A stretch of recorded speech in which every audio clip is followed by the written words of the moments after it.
Hello friends, Sarika Prasad life and mind സെറ്റിൻ്റെ അടുത്തൊരു വീഡിയോയിലേക്ക് എല്ലാവർക്കും സ്വാഗതം. കഴിഞ്ഞ വീഡിയോയിൽ നമ്മൾ ഡിസ്കസ് ചെയ്ത ലോ ഓഫ് അട്രാക്ഷനെ പറ്റിയിട്ടും മാനിഫെസ്റ്റേഷനെ പറ്റിയിട്ടുമാണ്. അതിൽ നമ്മൾ പറഞ്ഞൊരു കാര്യമാണ് എന്താഗ്രഹവും മാനിഫെസ്റ്റ് ചെയ്യാനായിട്ട് നമ്മൾ കുറേ അഫർമേഷൻസ് യൂസ് ചെയ്യും എന്നുള്ളത്. അപ്പോൾ എന്താണ് ഈ അഫർമേഷൻസ് എന്ന് നമുക്ക് നോക്കാം. അതെങ്ങനെയൊക്കെ യൂസ് ചെയ്യും എന്നുള്ളതും നോക്കാം.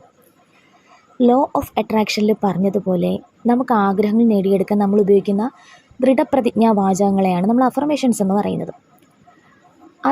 അതെപ്പോഴും പോസിറ്റീവായിട്ടുള്ള വാക്യങ്ങളായിരിക്കണം. നമ്മൾ ജനിച്ച അന്ന് മുതൽ ഇന്ന് വരെ ജീവിച്ചതിൽ നമ്മൾ ഒരുപാട് നല്ലതും മോശവുമായിട്ടുള്ള ഒരുപാട് കാര്യങ്ങൾ എല്ലാം ചേർത്ത് വെച്ചതാണ് നമ്മുടെ സബ് കോൺഷ്യസ് മൈൻഡ് എന്ന് പറയുന്നത്. ആ സബ് കോൺഷ്യസ് മൈൻഡിൽ ഈ കാര്യങ്ങളെല്ലാം പ്രോഗ്രാം ചെയ്ത് വച്ചിട്ടുണ്ട്. അത് നല്ലതും ഉണ്ടാവും, ചീത്തയും ഉണ്ടാവും. അപ്പോൾ അങ്ങനെ നല്ലതും ചീത്തയതുമായിട്ടുള്ള കാര്യങ്ങൾ നമ്മുടെ സബ് കോൺഷ്യസ് മൈൻഡിൽ പ്രോഗ്രാം ചെയ്ത് വച്ചിരിക്കുന്ന ആ ഒരു ജീവിത സാഹചര്യത്തിലൂടെയാണ് നമ്മളിപ്പോൾ ജീവിച്ചുകൊണ്ടിരിക്കുന്നത്. അപ്പോൾ സബ് കോൺഷ്യസ് മൈൻഡിന് അത് നമുക്ക് നല്ലതാണോ അല്ലെങ്കിൽ അത് മോശമാണോ എന്നൊന്നും അറിയില്ല. അപ്പോൾ നമ്മൾ ആ പ്രോഗ്രാമിങ്ങിൽ തിരുത്തു കൊണ്ടുവരാൻ നമുക്ക് മാത്രമേ സാധിക്കൂ. കാരണം നമുക്കറിയാം നമ്മൾ നിരന്തരം എന്താണോ ചിന്തിക്കുന്നത് അത് നമ്മൾ അട്രാക്റ്റ് ചെയ്തുകൊണ്ടേയിരിക്കും എന്നുള്ളത്. അപ്പോൾ അങ്ങനെയാണെങ്കിൽ നമ്മൾ നിരന്തരമായിട്ട് നല്ല നല്ല ചിന്തകൾ അല്ലെങ്കിൽ നല്ല നല്ല പോസിറ്റീവായിട്ടുള്ള വാക്യങ്ങൾ, ഈ പോസിറ്റീവായിട്ടുള്ള വാക്യങ്ങളെയാണ് നമ്മൾ അഫർമേഷൻസ് എന്ന് പറയുന്നത്. ഇങ്ങനെയുള്ള നല്ല അഫർമേഷൻസ് സബ് കോൺഷ്യസ് മൈൻഡിന് കൊടുത്തുകൊണ്ട് ഈ പ്രോഗ്രാമിങ്ങിൽ നല്ലൊരു മാറ്റം ഉണ്ടാക്കിയെടുക്കാൻ നമുക്ക് പറ്റും. അപ്പോൾ ഈ സബ് കോൺഷ്യസ് മൈൻഡിനുണ്ടാകുന്ന ഈ മാറ്റങ്ങൾ ഉപയോഗിച്ചുകൊണ്ട് നമുക്ക് പോസിറ്റീവായിട്ടുള്ള ജീവിത സാഹചര്യങ്ങൾ അട്രാക്റ്റ് ചെയ്യാനായിട്ടും സാധിക്കും. അപ്പോൾ എങ്ങനെയാണ് അല്ലെങ്കിൽ എന്താണ് നമ്മൾ സബ് കോൺഷ്യസ് മൈൻഡിന് കൊടുക്കേണ്ടത് എന്ന് നോക്കാം. ഇപ്പോൾ നമ്മുടെ ആഗ്രഹങ്ങൾ അല്ലെങ്കിൽ നമ്മുടെ ആവശ്യങ്ങൾ, നമ്മുടെ ഇഷ്ടങ്ങൾ, ഇതൊക്കെ നമുക്ക് ചുരുങ്ങിയ വാക്കുകൾ കൊണ്ട് ഒരു ചെറിയ സെൻറ്റൻസ് ആക്കി മാറ്റി നമുക്ക് എഴുതിയെടുക്കാം. ഫോർ എക്സാമ്പിൾ, ഞാൻ വളരെ സന്തോഷവതിയാണ്, I'm healthy always, I'm attracting money അല്ലെങ്കിൽ അബൻഡൻസ് ഡേ ബൈ ഡേ. ഇങ്ങനെയുള്ള പോസിറ്റീവ് വാക്യങ്ങൾ നമുക്ക് എഴുതിയെടുക്കാം, അല്ലെങ്കിൽ എഴുതി വയ്ക്കാം, അല്ലെങ്കിൽ നിരന്തരമായി ചിന്തിക്കുകയോ പറയുകയോ കേൾക്കുകയോ ചെയ്യാവുന്നതാണ്. ഇതിങ്ങനെ നമ്മൾ കണ്ടിന്യൂസ് ആയിട്ട് ചെയ്യുമ്പോൾ ഈ അഫർമേഷൻസ് നമ്മുടെ കോൺഷ്യസ് മൈൻഡിൽ നിന്നും സബ് കോൺഷ്യസ് മൈൻഡിലേക്ക് പോകും. ഇങ്ങനെ സബ് കോൺഷ്യസ് മൈൻഡിലേക്ക് പോകുമ്പോൾ നമ്മൾ ചിന്തിച്ചതിന് സമാനമായിട്ടുള്ള ജീവിത സാഹചര്യങ്ങൾ നമ്മൾ ആകർഷിച്ചെടുക്കാൻ തുടങ്ങും. ഇനി എന്താണ് അഫർമേഷൻസ് എഴുതുമ്പോൾ ശ്രദ്ധിക്കേണ്ട കാര്യങ്ങളെന്ന് നോക്കാം. നമ്മൾ ഈ അഫർമേഷൻസ് എഴുതുന്നത് നമുക്ക് ഉയർച്ച വരാനായിട്ട് അല്ലെങ്കിൽ നമ്മുടെ ഇഷ്ടങ്ങൾ നേടിയെടുക്കാൻ വേണ്ടിയിട്ടാണ്. അപ്പോൾ അത് എഴുതുമ്പോൾ എപ്പോഴും നമ്മളുടേത് അല്ലെങ്കിൽ എൻ്റേത് അല്ലെങ്കിൽ ഞാൻ, എൻ്റെ, എനിക്ക് എന്ന് വരുന്ന ഞാൻ ആയിട്ട് ബന്ധപ്പെട്ട വാക്കുകൾ വേണം ഓരോ അഫർമേഷൻസിലും വരാൻ.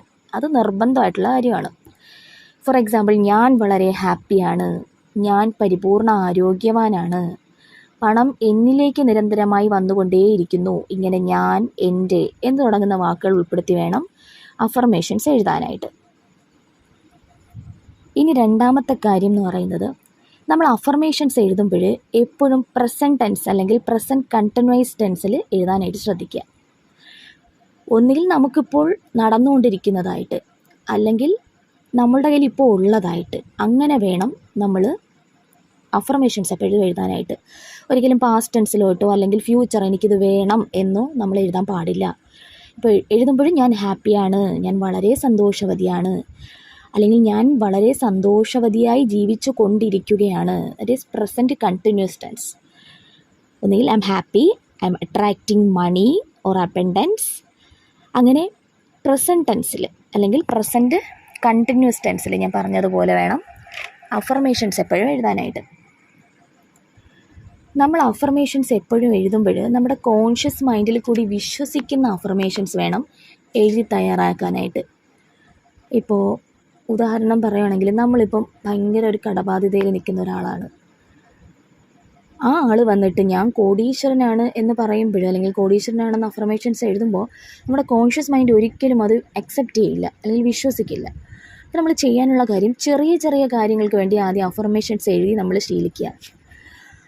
അപ്പോൾ ചെറിയ കാര്യങ്ങൾ നമുക്ക് നടന്നു കഴിയുമ്പോൾ ഓട്ടോമാറ്റിക്കലി നമ്മളത് വിശ്വസിക്കാൻ തുടങ്ങും. നമുക്ക് ഏറ്റവും കൂടുതൽ ഇപ്പം ലോ ഓഫ് അട്രാക്ഷൻ ആയിക്കോട്ടെ, മാനിഫെസ്റ്റേഷൻ ആയിക്കോട്ടെ, എന്തിനും ഏറ്റവും ആവശ്യം എന്ന് പറയുന്നത് വിശ്വാസമാണ്. അത് നടക്കും എന്നുള്ളൊരു വിശ്വാസം. അപ്പോൾ ചെറിയ ചെറിയ കാര്യങ്ങൾക്ക് വേണ്ടി അഫർമേഷൻസ് എഴുതി കഴിയുമ്പോൾ നമുക്ക് നമ്മുടെ കോൺഷ്യസ് മൈൻഡ് അത് വിശ്വസിക്കാൻ തുടങ്ങും. അതിനുശേഷം നമുക്ക് വലിയ കാര്യങ്ങൾക്ക് വേണ്ടി അഫർമേഷൻസ് എഴുതാനായിട്ട് പറ്റും. അത് നമ്മൾ ഏറ്റവും ശ്രദ്ധിക്കേണ്ട രണ്ടാമത്തെ കാര്യമാണ്. ഇനി മൂന്നാമത്തെ കാര്യം, നമ്മൾ ഈ അഫർമേഷൻസ് ഒക്കെ പറയുന്ന സമയത്ത് എന്തിനോ വേണ്ടി ഐ എം കോൺഫിഡൻറ്റ്, അല്ലെങ്കിൽ ഐ എം ഹാപ്പി, അല്ലെങ്കിൽ ഐ എം അട്രാക്റ്റിംഗ് മണി, അങ്ങനെ എന്തിനോ വേണ്ടി, അല്ലെങ്കിൽ ആ ഒരു കാര്യം എന്ന് വെച്ചാൽ അങ്ങനൊരു അഫർമേഷൻ പറയണം, അതിനു വേണ്ടി മാത്രം നമ്മൾ പറയാൻ ശ്രമിക്കാതിരിക്കുക. എപ്പോഴും നമ്മൾ ഫീൽ ചെയ്തുകൊണ്ട് വേണം പറയാൻ, അല്ലെങ്കിൽ ഒരു വികാരത്തോടു കൂടി വേണം അഫർമേഷൻസ് നമ്മളെപ്പോഴും പറയാനായിട്ട്. ഇപ്പോൾ ഞാൻ സന്തോഷവതിയാണ്, അല്ലെങ്കിൽ ഞാൻ വളരെ സന്തോഷവതിയാണ്, ഈ രണ്ട് വാക്കുകളും തമ്മിൽ വ്യത്യാസമുണ്ട്. ഇപ്പം ഞാൻ ആരോഗ്യവാനാണ്, ഞാൻ പരിപൂർണ ആരോഗ്യവാനാണ്, അതിലും ഒരു വ്യത്യാസമുണ്ട്. ഇതുപോലെ പറയാനായിട്ട് ശ്രമിക്കുക. വളരെ പരിപൂർണമായ, ഇങ്ങനെയുള്ള ഈ ഒന്നുകൂടി ഹൈലൈറ്റ് ചെയ്യുന്ന വാക്കുകൾ, അത് കുറച്ചുകൂടി നമ്മുടെ അഫർമേഷൻസിനെ റിയാലിറ്റിയിലോട്ട് കൊണ്ടുവരാനായിട്ട് സാധിക്കും. ഇപ്പോൾ ഇതൊക്കെ എത്ര നാൾ പറയണം, അല്ലെങ്കിൽ ഇന്ന് പറഞ്ഞാൽ അടുത്ത ദിവസം തന്നെ നടക്കുമോ എന്നൊക്കെ ചോദിച്ചു കഴിഞ്ഞാൽ ചിലപ്പോൾ അടുത്ത ദിവസം തന്നെ നടക്കാനുള്ള സാധ്യതകൾ കുറവാണ്.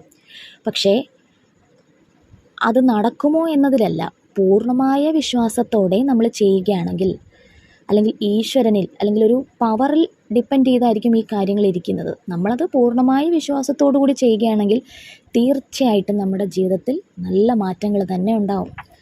നമ്മളെപ്പോഴും പോസിറ്റീവ് വൈബ്രേഷനിൽ ഇരുന്നുകൊണ്ട് ഇത്തരത്തിൽ അഫർമേഷൻസ് ഉപയോഗിച്ചാൽ അതെന്തായാലും നടന്നിരിക്കും. എനിക്ക് പേഴ്സണലി പല കാര്യങ്ങളും ചിലതൊക്കെ വിത്തിൻ ഡേയ്സ് അല്ലെങ്കിൽ മാസങ്ങൾക്കുള്ളിൽ നടന്നിട്ടുണ്ട്.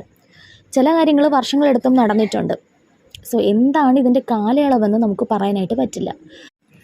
അതുകൊണ്ട് പരിപൂർണ വിശ്വാസത്തോടെ അഫർമേഷൻസ് പറഞ്ഞു നോക്കുക.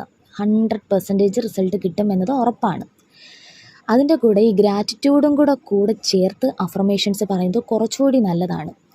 അപ്പോൾ ഗ്രാറ്റിറ്റ്യൂഡോട് കൂടി നമുക്ക് എങ്ങനെ അഫർമേഷൻസ് എഴുതാമെന്ന് അടുത്ത വീഡിയോയിൽ കാണാം. എൻ്റെ വീഡിയോ ഇഷ്ടപ്പെട്ടിട്ടുണ്ടെങ്കിൽ do like, share and subscribe. Thank you for watching.